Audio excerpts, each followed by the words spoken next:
বন্ধু বান্ধবের সফলতা দেখে যদি আপনার ভেতর আনন্দ কাজ না করি দুঃখ হয়, তাহলে আপনি ধরে নিতে পারেন যে আপনি একটা ছোট লোক। আপনি শুধু ছোট লোক না, আপনি একটা জাত ছোট লোক। কারণ আমগো আশপাশে এমন কিছু মানুষ রূপী গিরগিটি আছে যাদেরকে দেখলে স্বয়ং গিরগিটি অক্কা পাবে। কারণ ওই মানুষরা আপনার সফলতায় খুশি হয় না, ওরা আপনার সফলতায় ব্যতীত হয়। যারা প্রকৃত পক্ষের ছোট লোক তারা দেখবেন যে যখন আপনার আশপাশের কোনো মানুষ উন্নতি করবে, কোনো মানুষ সফলতা লাভ করবো, তখন তারা খুশি হওয়ার বদলে, আনন্দ প্রকাশ করবার বদলে তারা মনটা খারাপ করে দেবে। এর ছোট লোকেরা মনে যে লোকটাই যে সফল হয়েছে, ওই লোকটা কিন্তু কষ্ট করে পরিশ্রম করে একটা জায়গায় আসছে।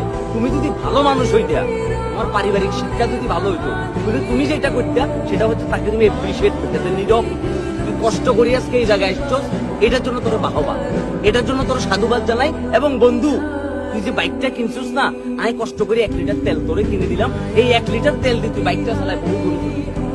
এটা হচ্ছে প্রকৃত বন্ধুর কাজ। কিন্তু আমাদের আশপাশে